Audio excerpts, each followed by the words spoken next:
Hey, it's Ken Sheets. I'm here with Richard. Hey, hi, I'm Richie Bauer. Richard Bauer. And we're going to talk a little bit about the UFO Skywatch. Richard called me after the event and told me he had some ET stories for us as far as sightings here on the ranch. So you can just look at me. Don't worry about the camera. Yeah. The event was awesome. I'll look at you. Yeah. Okay, sorry. Yeah. The event was really awesome. After I think it was a calling or a meditation chant. Right. Um, That was a powerful chant. yeah, it really was. Like it felt the vibration. Yeah. And the air changed Yeah. and after the chant, felt, you could see the arm in the Milky Way. I felt that got brighter. I felt that the stars got brighter, and you could clearly see. Yeah, you're an planes. astronomer, aren't you, Richard? Yeah, I'm an amateur astronomer. Yeah. I like to venture into that Yeah. a lot. Yeah. Wasn't the sky like unusually clear and black? It was. It was very unusually I mean, clear and black. we're not that far from LA, and usually there's a little bit of an orange tint from the mercury vapor lights, but it was Right. very, very clear. Right, especially with all the light pollution lately, and Yeah. yeah. Like last night, it was a lot of light pollution. I was Oh, out really? last Wow. night, and like the sky over there was all orange. Yeah. Well, I'm pretty sure that again, that chant or something did Yeah. something to I've never seen it that clean clear our here. vision or something. Yeah, the Milky Way was stunning. Beautiful. Yeah, It was. yeah. Renato Longato led the chant, and it's not a chant I've ever heard in any meditations before. It seemed like it was special. Some sort of special chant that maybe he had gotten a download about or something. Did he tell you the Probably. story of that? Because I wasn't up there at that point. Not exactly. I kind of felt like it was directed towards whoever was, over us and about to reveal themselves or wanted to reveal themselves. Yeah. It wasn't anything I've heard of lately either. Yeah. Now you've seen many sightings in your lifetime. We're talking about UFOs and USOs, unidentified submerged objects. Correct. As you grew up along the coast here. What was it about these ships that was maybe different, or describe how you saw them, what formations they were in, what size they were, and stuff. These particular ships, after we looked up and saw everything become brighter and clearer, I was noticing, well, there's some planes, that's not really a UFO. Saw a few shooting stars, that's not really a UFO. But then I started to see these really distinct lights, and just slowly moving, stopping, and then zigzagging, stopping, and then blinking, and then there were two other lights doing the same thing. And then suddenly I was like, wait, it looks like they're making a triangle, and the third object on the right, I thought might have been a helicopter or some sort of plane. And my friend Nikki, she was an Air Force pilot for 10 years, and she's like, that's not a plane. So she knows the shapes of planes and the lights, and Yeah. she's like, no, they're definitely making a formation. And then we were witnessing it up in the sky, and they were blinking, making a triangle. And then off along to the side was a brighter, larger, silver blinking ship, Yeah, oscillating. Huh? oscillating. Yeah, Yeah. and it was just pulsating and then just kind of. I saw it energetically. Yeah. That's how I see this stuff. I don't see it in a 3D way. Oh, really? Okay. It seems like. Did you get any pictures? No, I did not get Too any bad. pictures. Yeah. Yeah.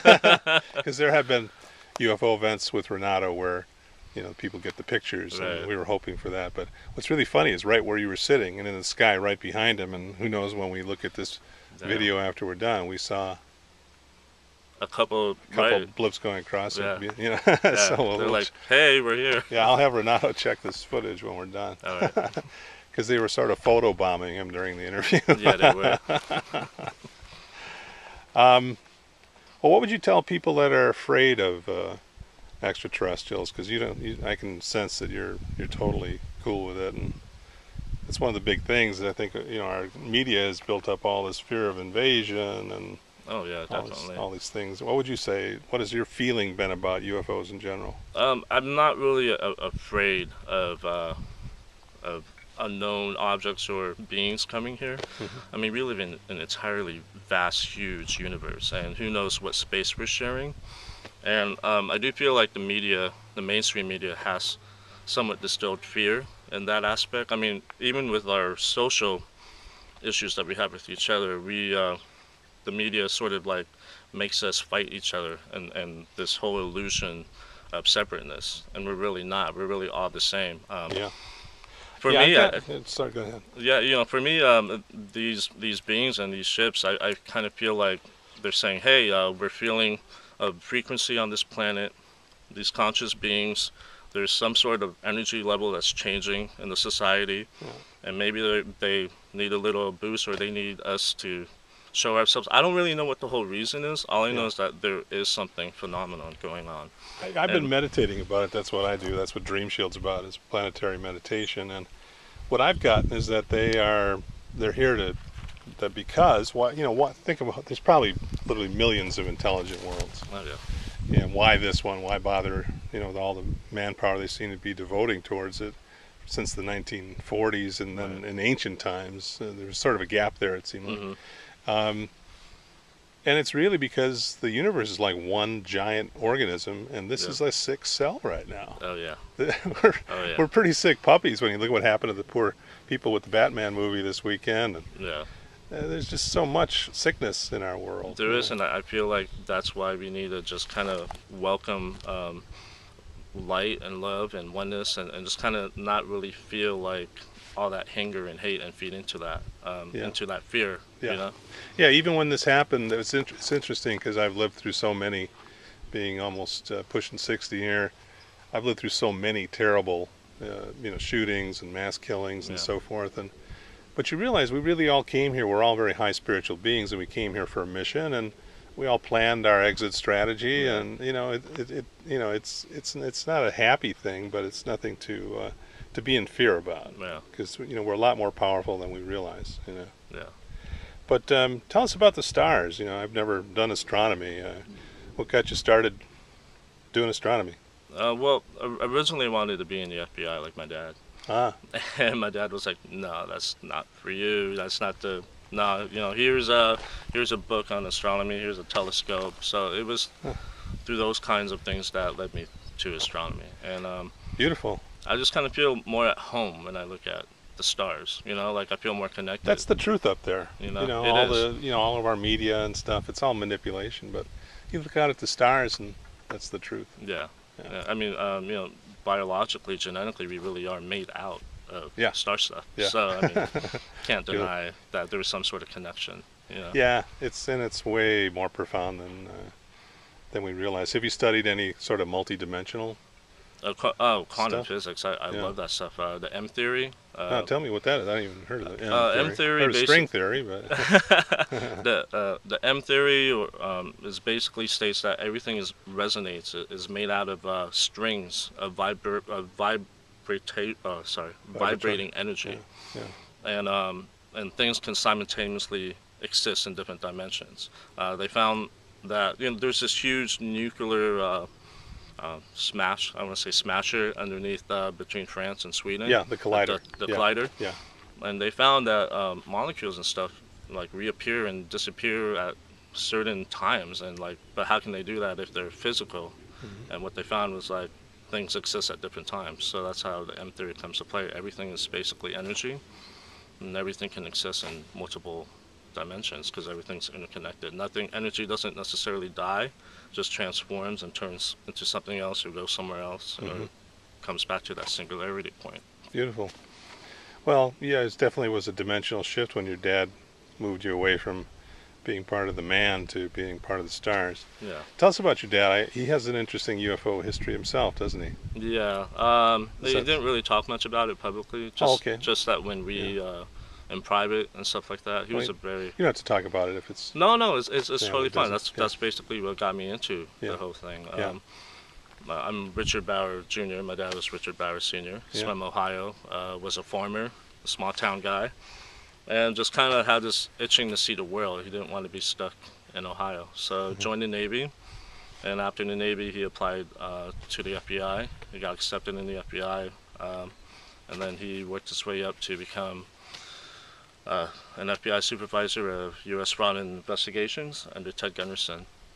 And Ted Gunderson, wow, yeah. yeah, Mhm. awesome guy.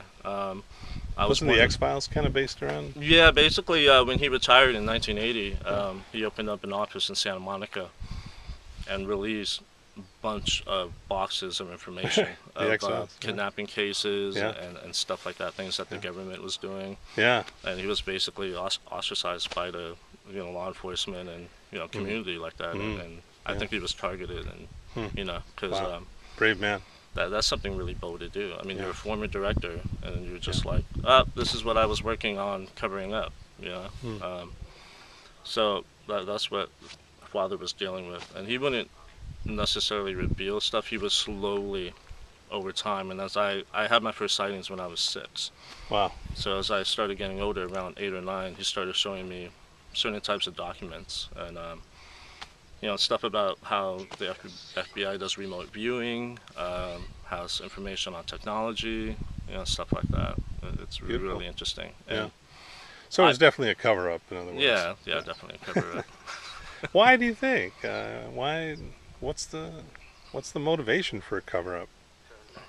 I was that my phone? I think That was a frog.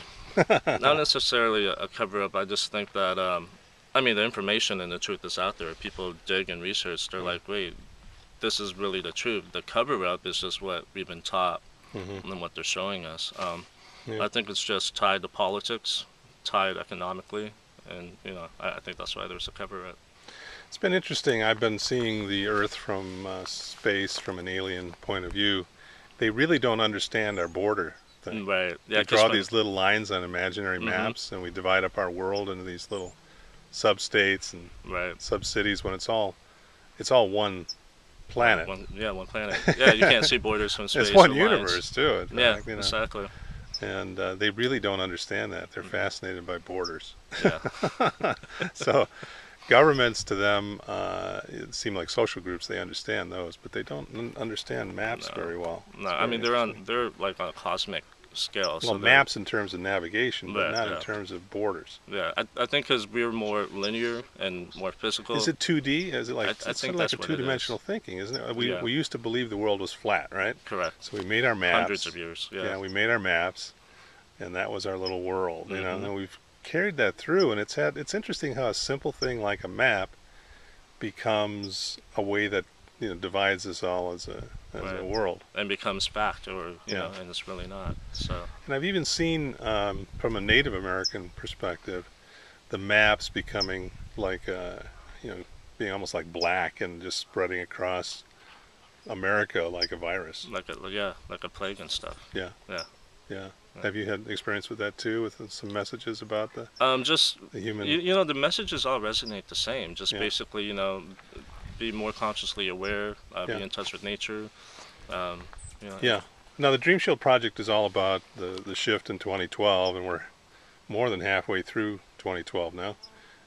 What are your thoughts on possibilities for first contact, where we're instead of seeing foreign ships out in the distance and blinking away at us, they come down and Renato never believes that we're going to see like a landing at the White or House at the type White of House. thing. Yeah, Yeah. but what are your feelings personally? I, personally, I feel like it'll be sporadic, random first encounter contact, spontaneously, not Yeah. just one huge event. I just think it'll just happen simultaneously. Okay. Simultaneously. Yeah, Yeah. simultaneously. And also, I think maybe 10, 20 years from now, genetically, geneticists will find in our DNA that there's some stuff in there that's not really Shouldn't be there. entirely human. Yeah. So Yeah. that's also another.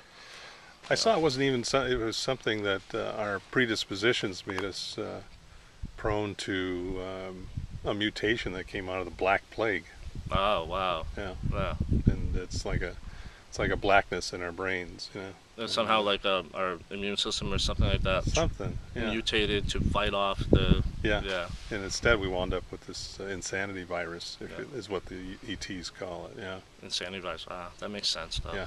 Yeah, That's why they stay away. yeah. They're like, you don't know what that is, but that's Yeah, crazy. I don't want to get that. Good name. Yeah, They think we're nuts. Yeah, yeah. but they love us, and they're trying to help us with a cure for that thing. Hmm. So it's interesting you put it out there like 10 or 20 years. I mean, I've had visions of scientists underneath this ranch in the caverns, working with the waters and all that sort of thing. It's a pretty Yeah. amazing place here. I mean, what was your feeling about Great Spirits Ranch when you came here and met Deborah and Oh wow. connected to the ranch? It was definitely all the heavy thoughts and worries and stuff just kind of Mm. and there's this vortex.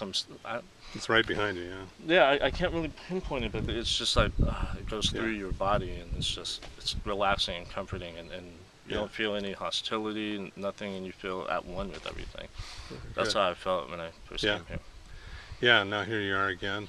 We're glad to have you back on Sunday talking to us about ETs. Is there anything you'd like to add before we wrap up our interview here that was Yeah, on your mind? I don't really think there's nothing to be afraid of. Yeah, Everything is light and love and energy, and I just think we just need more of that. yeah. Yeah. Well, very good. So I know that these ETs get YouTube, Yeah. so we'll just give them a wave hello. Hello. Live long and prosper. Yeah, Nanu exactly. nanu. Yeah. All right. Thank you very much. You're welcome.